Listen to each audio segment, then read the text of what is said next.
Hello, everyone, and welcome to Game Over Vancouver on a night where the Vancouver Canucks move back to 8 games over 500 with a big 2-0 victory over the Minnesota Wild. My name is Clay Imoo. I am Canuck Clay here on YouTube and on Twitter or X, and I'm so glad that you're here with me tonight. We're going to break down this game.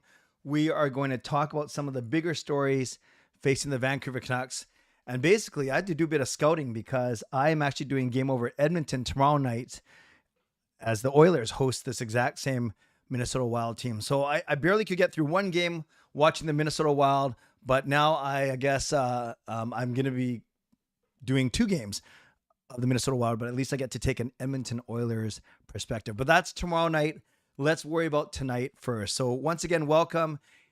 If you're new here, we cover all 7 Canadian hockey teams with post-game shows called Game Over on this SDPN channel, the Steve Dangle Podcast Network. So I would love if you guys would subscribe to SDPN. Right now, we're at 97,000 subscribers, making our way to 100,000. Not sure if we're going to get there by the end of this year, but that's our goal. So make sure you subscribe. You can also hit the notification bell so you get notified, you get reminded. You should know every time the Canucks play. Like I know every time the Canucks play, but just in case you weren't sure if we're doing a show or not, hit the notification button. And it's important that you like the video. There are already 35 of you in here, which is awesome because we're all in a good mood that the Canucks won. Well, those of you who are Canucks fans, but I don't see one single solitary like. So I'm not sure if you want to see Parker or Sam or Kaya, but you're stuck with me tonight. So make sure you like the video, like the fact that we are here talking about a Canucks win, like the fact that the Canucks are indeed 8 games over 500, trying to keep pace with the red hot LA Kings and with the Vegas Golden Knights. Those 2 teams seem to keep winning. And yes, the Vancouver Canucks are now back to their usual loss, win, loss, win, loss, win, loss, win, loss, win. It has been alternating losses and wins for the last 10 straight games. So the Canucks will need to try and break out of that streak with hopefully 2 wins as opposed to 2 losses. And they have a chance to do that when they host the Carolina Hurricanes this Saturday night. But let's talk about tonight's game. So once again, subscribe to SDPN, like the video, hit the notification button. And if you can remember at the end of the stream, make sure you like and follow and subscribe to me at Canuck Clay as well. So I'm going to break down the game. It was I think this is a classic definition of low event hockey, but I'm going to do my best to keep it exciting. And then I'll talk about a couple bigger issues facing this Vancouver Canucks team. And then we are going to end off with your questions and your answers, what we call the Game Over presser. So look forward to all of that. And we'll see how the next 30 to 40 minutes go. So once again, welcome. And we are the only show on the SDPN network right now, because we usually get that as the only Canadian team in the Pacific time zone, unless, of course, another Canadian team is playing in the Pacific time zone. So 2-0. The first period was a disaster, an absolute dog's breakfast. This was the only reason why the Canucks weren't, well, there are 2 reasons why they weren't losing after the first period. The biggest reason was Casey DeSmith. He makes 12 saves. Well, he makes 26 saves the entire night, but he makes 12 saves in the first period. You guys, the Canucks didn't even get a shot on net until about 10 minutes in, and that shot didn't even hit the net. So they weren't credited with their first shot and goal until 11 or 12 minutes into the first period. My son, Sean, was at the game. I was texting him, and he said, yeah, it was pretty brutal. Watching at home, it was very brutal. And just like the fans at Rogers Arena did, our whole family watching at home gave the Canucks a sarcastic clap when they got their first shot on net. And they ending up getting 4 shots on goal in that first period. But of those 4 shots on goal, 1 of them goes in. And it is Niels Höglander who scores that goal, continuing his red hot pace. He has 9 goals now, 9 goals on the season. And if you remember, this play started in the Vancouver Canucks zone, and it was a quick up from, I think it was Myers, and then it became, it was Myers up. What was funny about this play, actually, there are a couple funny things about this play. It was Myers up to Besser, who found Höglander streaking through, Höglander, that's the wrong word. He wasn't streaking through the middle. Well, streaking is not the right word to use anyways. He was skating quickly through the middle. But even skating faster than Höglander was Nikita Zadorov. He starts in his own end, and I think he thought it was Pavel Bure because he skates straight up the middle. And it's one thing if you're 5'6" like me skating up the middle, but Nikita Zadorov is 6'6" skating up the middle. Obviously, he has to draw the attention of not only a Minnesota defenseman or a forward, I can't remember who it was, but of course of Gustafsson in the net too, because there's a 6'6" Russian guy skating right at you. So Höglander was smart. After receiving the pass from Besser, he holds onto that puck. He sees Zadorov whip past him. Remember, Besser's not the fastest skater anyways. So Zadorov whips past him, goes towards the net. It wasn't like Zadorov was going to stop and wait for a one-timer. No, he went straight to the net. Miller then was coming in from the left side, almost as a decoy, but a good alternative for Höglander. And Höglander then puts a good wrist shot past Gustafsson, who had to be a little bit distracted, at least a little bit distracted by the 6'6" Russian player skating at him. And then it was a really, really good play, actually. Miller with the decoy or distraction or whatever, or maybe decoy is the right word. And we'll say Zadorov was the distraction, and then Höglander was the one who actually did the damage. So triple D there. We had a decoy, we had a distraction, and we had the actual damager, if that makes sense. So Höglander, with his 9th of the season, puts the Canucks up 1-0, and they escape. They escape out of the first period, outshot 12-4, but winning 1-0. And he also, not much else in the first period to talk about. Ian Cole took one penalty, a hooking penalty against Matt Boldy, but the Canucks were able to kill off that power play. But speaking of which, Minnesota had one power play. The Canucks had two. Canucks power play looked good, although it didn't convert, but not a lot of penalties in this game. So not really a dirty game. But the game certainly got more exciting as it went on, for sure. And well, it couldn't have gotten any worse. Second period, it was reversed. Whereas the first period, Minnesota outshot Canucks 12-4. In the second period, it was the Canucks outshooting the Wild 10-4. And I'm pretty sure Rick Tocchet had a few things to say about his team, to his team in the first intermission, because they came out in the second period and they played a lot better. They controlled, they dominated stretches of the play, and like I said, outshooting Minnesota 10-4. Now in this period, there was a John Merrill elbowing penalty against Connor Garland, and Merrill, it wasn't even a malicious elbow. He was actually a natural flow. It wasn't dirty, but because of how small Garland is, Garland's face is where Merrill's elbow is. So Merrill gets a penalty. Canucks can't convert on that power play. And then Middleton and Joshua get into a fight. It wasn't much of a fight. It looked like Middleton got the best of Joshua, but I don't know if Joshua kind of lost his balance. I don't think he got tagged, but it ended up with Middleton standing over Joshua. And then later in the frame, we also had a Frederick Gaudreau holding penalty against Connor Garland. So Garland was basically was the reason why Minnesota took two penalties. Now, ultimately, the Canucks didn't capitalize on the power play, but it was still a really good period for Connor Garland. And we're going to talk about Connor Garland in the third period as well. Also in that period, I'm pretty sure that was the one where Bluger put it off of the crossbar, off of a really nice penetration and pass from Quinn Hughes. And I believe that was also the same period where JT Miller got robbed twice on, I can't remember if it was the early power play or the late power play, but he got robbed twice. The first one was I think it was a cross-ice pass from Petey or someone or Besser, and Gustafsson made the save. And the second one, it was another pass. This one was from Petey for sure. We could saw this play kind of developing. Miller on the doorstep and simply put the puck off the post. So yeah, it could mean 3-0 at the end of that period because of Bluger's crossbar and because of Miller's post. And Casey Smith was barely tested in the second period. So it was 12-4 for shots at Minnesota in the first period. It was 10-4 for shots in the Canucks in the second period. And then it was 10-3 Minnesota in the third period. So it kind of went dun, dun, dun. Although the third period, even though the shots were 10-3, I'm not sure if a lot of them came when their net was empty, but the Canucks didn't, it didn't feel like they were badly outplayed in the third period. I'm looking at the advanced stats just before I talk about the third period, and the expected goals for the Canucks were 1.31 and the Wild were 1.85. Okay, so it was, So whereas Minnesota really dominated the first period, Canucks really dominated the second period. The third period was a bit closer to even, but it was still in Minnesota's advantage. Would make sense looking at the shots. Then high danger chances. The Canucks only had 6, and Minnesota had 11. For Casey DeSmith to get the shutout facing 11 high danger chances, that's a good night for him.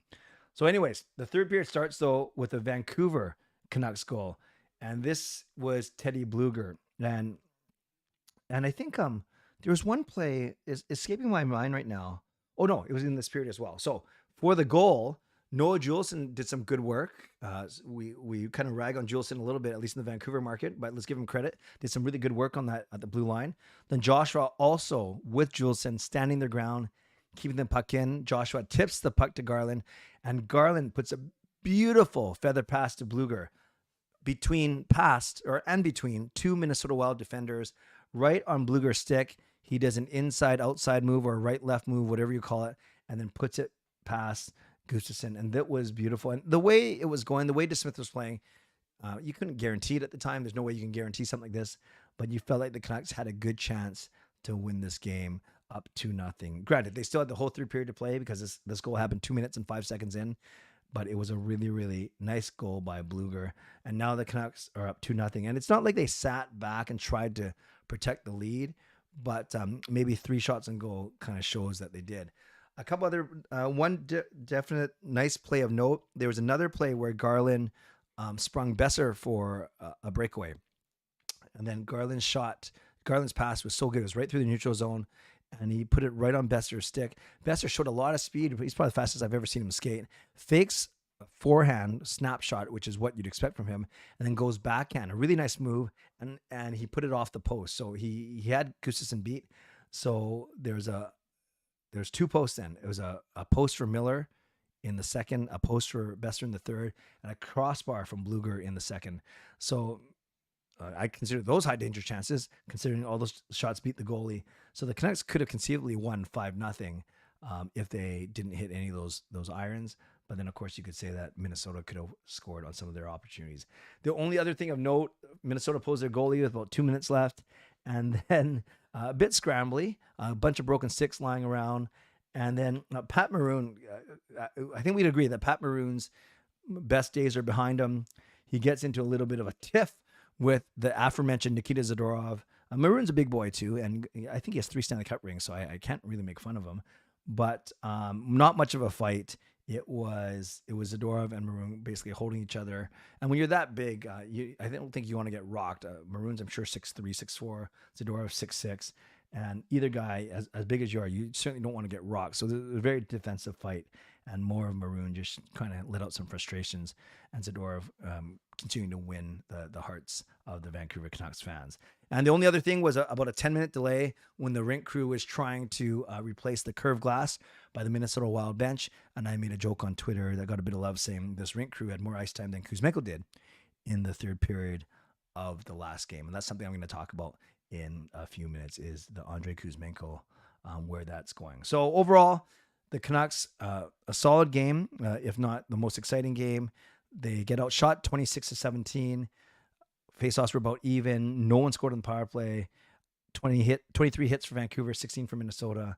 22 blocked shots for the Canucks, 11 for Minnesota. So you can see that the Canucks had more of those hustle stats, so to speak. And then when you look at the scoring summary, because there's only 2 goals, and the 2 goals come from Hoglander and Bluger, you would say that's your depth pieces. Although Hoglander got to play on the second line today, Miller's line, and then really you get assists from guys like Joshua, Garland, and Myers. So only Brock Besser would you say there's a bona fide scorer or point getter tallied on the score sheet. So are you asking whether did Miller have a bad night? Not really. Did Pettersson have a bad night? Not really. Pettersson was noticeable, even though he's only credited for 2 shots on net. I noticed him for sure. Miller had 4 shots on net and a hit, and I thought he was quite good as well. Miller played 22:38. Petey only played 17:49. In fact, there were only 2 forwards that played over 20 minutes, and that was Miller and Besser. And then low man was Neil Zaman with 8:49. And then so much for resting Hughes and Hronek. They did 27 minutes for Hronek, 28 minutes for Hughes. And then congrats to Casey DeSmith in his 8th start of the season. He gets his first shutout as a Vancouver Canuck, and he was solid. He was really good. especially in the first period, really controlled the crease, his rebound. And he's not a big player, but he looked big and he played well. He played really well. And he gave the Canucks obviously every opportunity to win this game. So this is one of those where the goalie did his part in the early going, and then the Canucks finish it off. You kind of want the Canucks to have a bit of a stronger start, but I think they're going to take the win, and everyone is just fine. Vegas didn't play tonight, but LA did, winning 4-0, keeping their hot streak alive. So then when you add it all up, I'm just looking at the Pacific Division for you Canucks fans. The Sharks won. They spoiled Patrick Kane's debut for Detroit. So the Sharks won. The Kings won. Who else? The Ducks lost. Surprise, surprise. Flames won. They beat Carolina. And then the Canucks won and the Kraken lost. So everyone except Vegas played tonight. And when you throw it all together and do the standings, this is how it looks right now. In the Pacific Division, we have Vegas with 39 points in 27 games. LA with 35 and 23. So 4 games fewer and only 4 points behind. Vancouver keeps pace with Vegas, 35 points in 27 games. So they're only 4 points behind Vegas, equal number of games. Calgary wins so that the Canucks cushion over the fourth place team. Calgary is still 10 points. Calgary has 1 game in hand. So Canucks are doing well. They are back to 8 games over 500. We know that they needed to be 12 games, 13 games over 500 to finish off the season. And yes, Patrick Kane did make his debut today. I think he was a minus, but I think he did 60 minutes of ice time. Sorry, you're right. The Oilers didn't play as well. Thank you for that correction, because I'm covering that game tomorrow. So the Oilers and the Vegas Golden Knights were the two Pacific Division teams that did not play tonight. So overall, a great game. DeSmith, I think, was the highlight. I thought Garland was a standout, and Hoglander, obviously, with the game-winning goal that stands up, played a good game as well. So overall, and even Noah Juleson, I thought was fine. There's not a lot to nitpick aside from the Canucks as a whole not being that sharp in the first period, but no blatant or glaring errors. Just a really slow start for the entire team.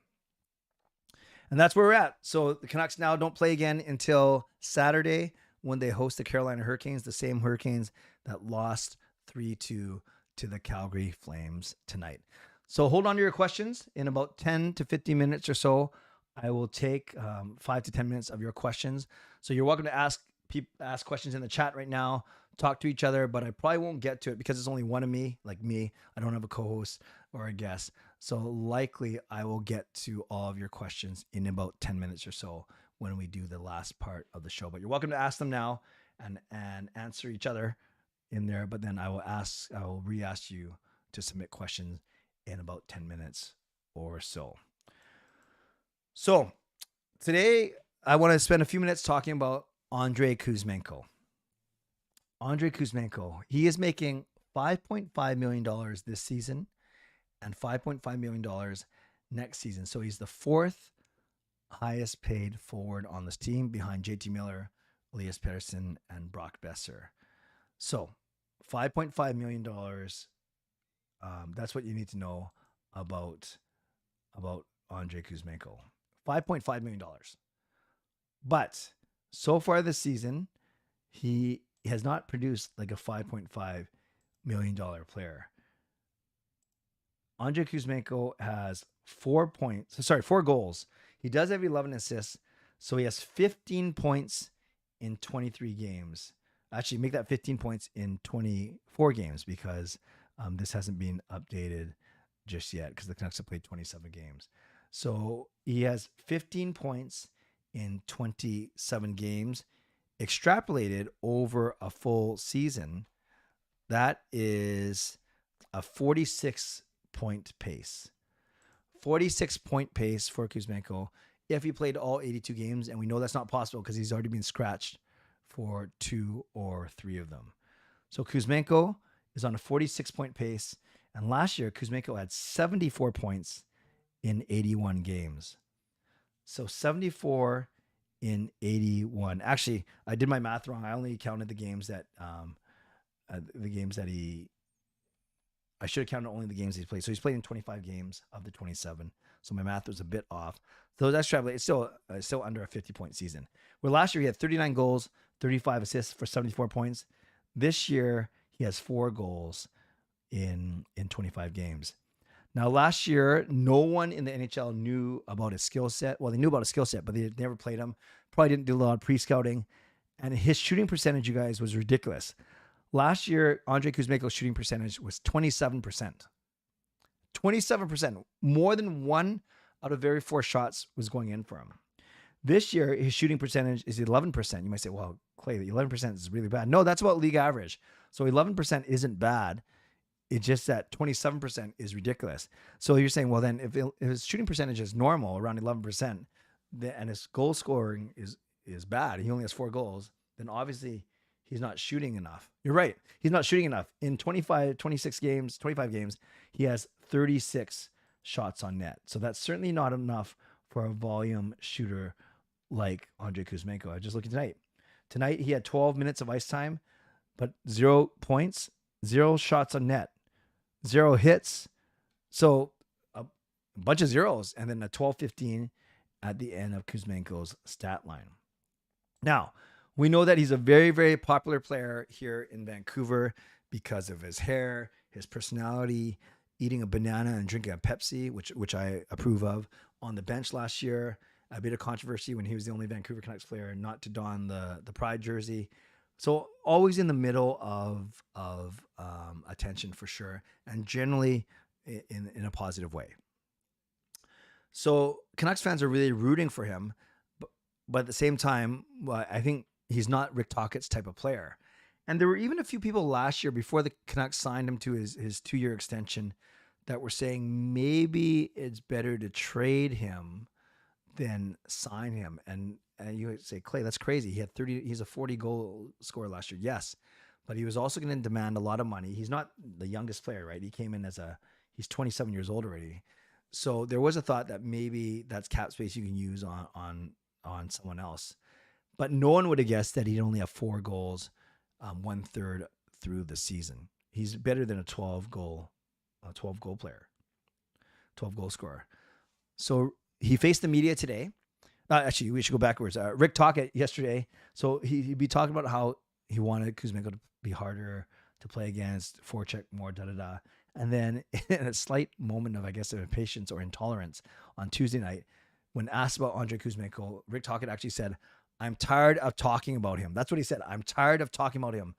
Let's start with forecheck. That's what he can do. So it's kind of, it wasn't the most charitable thing ever. Then today, Rick Tocchet was a bit more calm, and he simply said, Kuzmenko, like other forwards, they got to be faster. They got to forecheck harder and not hesitate on the forecheck, because then it basically slows the entire line down. So that's what I was looking for tonight. I was looking for a more persistent, more relentless attack from Kuzmenko. I saw it in places. I think he made a couple good plays through the neutral zone, but still didn't see enough. And the fact that he had no shots on goal, it's saying something. Now, we have to look at the context too. He was playing on a fourth line that had Neil Zaman and Phil DiGiuseppe. Now, DiGiuseppe was the healthy scratch the last 2 or 3 games. And so you don't expect a lot of offense. It's funny how Kuzmenko started the season on the top line with Petey and Mikheyev, and Phil DiGiuseppe started the season on the second line with Miller and Besser, and now both DiGiuseppe and Kuzmenko find themselves on the fourth line with Sam Lafferty and Niels Höglander being the beneficiary. So Lafferty played with Mikheyev and Petey, of course, and then Miller centered Besser and Höglander. And Höglander did not look out of place at all today in scoring the goal and then playing 16 minutes of ice time. So there was no room for Kuzmenko in the top 6, even though he did get power play time. So he played on 2 full power plays tonight, and he still didn't have a shot on net. And I get that he's not the biggest, the first option. He's probably the 5th option between Petey, Hughes, Miller, and Besser. But you still think, given power play 1 time, he'd at least be able to get a shot on goal credited to his name. So I get that he's not going to get as many opportunities as he did before if he was playing on the fourth line instead of the second line. I get that, or first line, I should say. I also get that, but on the flip side, he does get power play 1 time on a very, very good power play unit. So where do we go from here? Well, Kuzmenko was interviewed today, and he said that he received the message. Okay, he said it's okay, it's okay. He likes to say that it's okay, it's okay. That he's going to work harder, that he's going to forecheck, that he's going to shoot more. Well, I saw the work harder tonight. I saw the forechecking a little bit, but I didn't see a lot of offensive. I didn't see a lot of threat offensively, and of course, no shots on goal kind of shows that. So, where do we go from here? It's only game one of the fourth line version of Andrei Kuzmenko. Be really, really interested to see what happens going forward, because I don't see Hoglander getting bumped from the top six anytime soon. I think it would be Lafferty would be the one to come down, and then technically Kuzmenko could take. Then you're not messing up three lines. Kuzmenko could just take Lafferty's spot on that top line.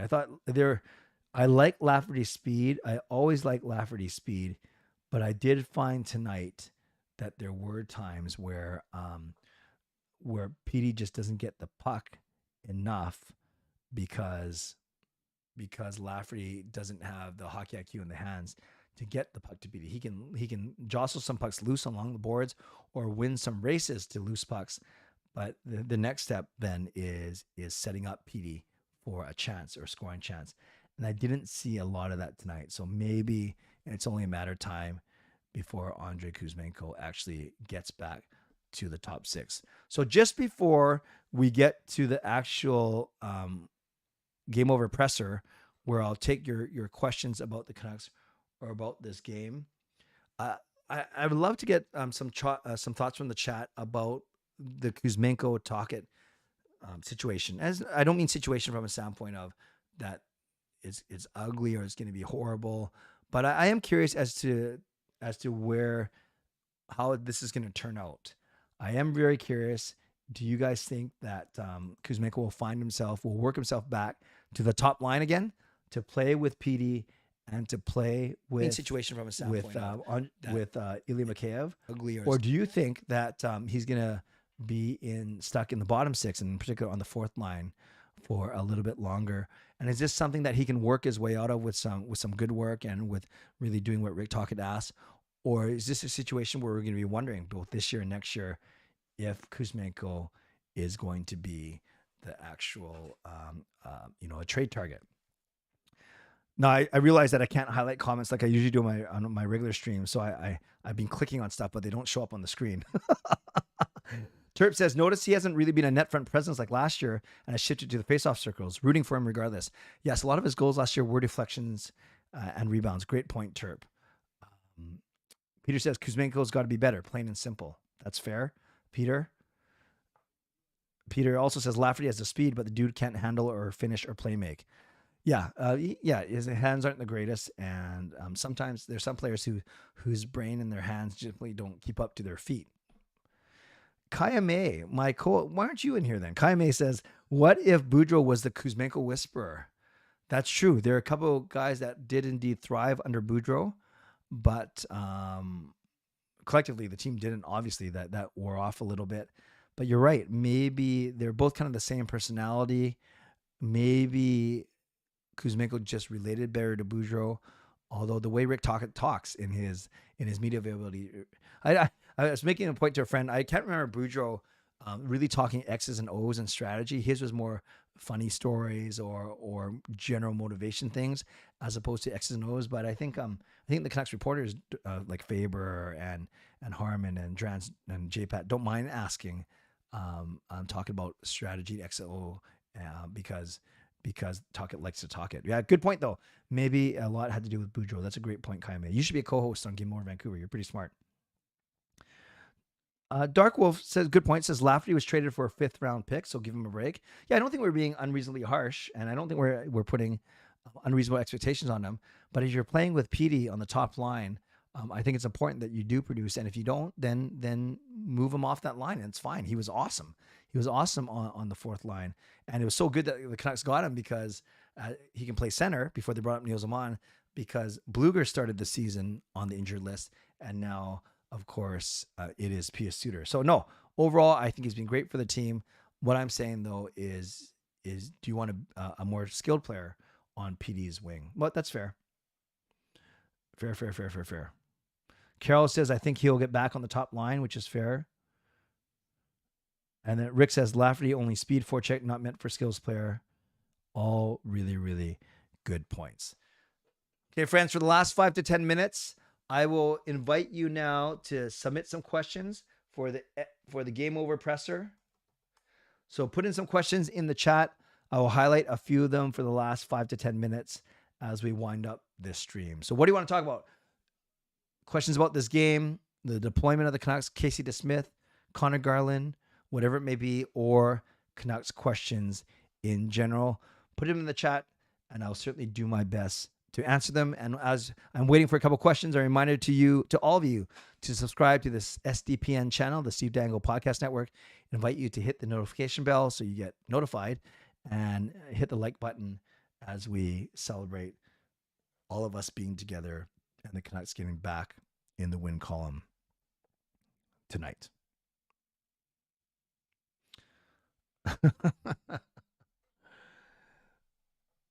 Peter says, who on this team is not hood ready? Now, I guess it depends on your definition of hood ready. And I think Peter is in his homie G phase right now. So Peter, not hood ready. When I think of hood, I don't think of like guys putting down cardboard and breakdancing in their garage. But I do think, I guess you're asking, I don't know what you're asking, but I'll still entertain the question as to players that show some hood attributes. Obviously, Zadorov getting a fight with Maroon. Connor Garland, despite being the smallest player on the team, he shows some hood attributes by not being afraid to mix it up and draw penalties. You saw that tonight. Obviously, Dakota Joshua is one of our bigger players. He could be hood ready. So instead of talking about the players that aren't hood ready, I would like to talk about the players that are. And I would say Zadorov. I would say Juleson, because I guess Juleson stays in the lineup over Friedman because of his physicality. And I would also say, yeah, Joshua has some hood in him. I think Miller can be a nasty piece of business sometimes. I think Hoglander. Remember, Hoglander has flattened guys. He got into it with Kevin LeBlanc from San Jose. Got into it with Brandon Tanev in Seattle. And then I think he checked Jonas Brodin in the boards in his bench a little bit too. Not really where Brodin kind of bent backwards a little bit. So let's go with Hoglander as well. Kaya, unrelated to hockey, does anyone know how to use IBM SPSS for social science statistics? I don't even know what I just said, Kaya May, so I wouldn't be able to help you. But if anyone can help out my Game Over Vancouver co-host with IBM SPSS social science statistics, hit her up and help her out. Erwin says, what do you think has been the reason for the up-down 500 play after the hot start? Demko also being whatever UD means, D injuries, Petey not being well, something else. Erwin, I think it's a combination. I think the quality of opposition has been a tiny bit better, but not really. I think definitely the biggest factor is you're missing Soucy and Suter. And I don't think that can be understated, because then it just makes your defense a lot weaker, and it makes your bottom six a lot weaker. And remember, Suter had scored 4 goals in 5 games and some big goals before he got hurt. So I think that's important. So I think the 2 injuries, yeah, Demko has just been okay. I think our penalty kill has slipped. I think our power play has been inconsistent. And yeah, and even the scoring of our top guys has slowed down a little bit. So all those factors, none where I'm super, super worried about, but you still, even though we are 8 games over 500, we still got to get to 12 or 13 games over 500 to get to the playoffs. So we can't just play 500 hockey for the rest of the season. You do have to win 4 or 5 more than you lose between now and the middle of April for sure. David says, as the Canucks shut the Minnesota Wild out, no Canucks player had a sub-zero plus minus. Yeah, that's natural because they didn't allow a goal. That said, Kuzmenko was pointless and didn't do much. Yes, made that point already, David, but thank you. You noticed it as well. No, I did not see what Watson did at the end of Lightning versus Preds. What did he do, Kaya? Tell me. Peter says, would you do Garland with PD and Mikheyev? At least Garland can create and he's hood ready. It's a great beard and he seems to... Okay, I'm not going to read that last part. Peter, I don't know how you know so much about Connor Garland. Scary, actually. Would I try Garland? They tried Garland with PD last year. It wasn't the most effective combination. Although Garland does look busy. He does have better hands than Lafferty, and he showed that by making two really good passes. Yeah, I think if Rick Tocchet ever wants to break up that third line of Bluger, Joshua, and Garland, I wouldn't mind seeing Garland have a go up top and see if he can do a bit more. But and I guess it would come at the expense of Lafferty. But do you move Garland up with Lafferty before you give Kuzmenko another chance? Kaya says Hogs is an underrated pest. I agree. At least once a game, he's getting under someone's skin. Luke says to Kaya, check ChatGPT for that very complicated question. Jack says, Clay, who do you think is getting Ohtani? Even if I had an opinion, it doesn't matter because I want to keep this hockey related or at least Canucks related. I do like Ohtani, though. I know my son Sean bought a jersey when he watched him in Anaheim, but I have no clue who's going to actually get him. Yeah, Murray says, I reckon I like the use of the word reckon, by the way. I reckon they missed Susie and Suter. I agree with that.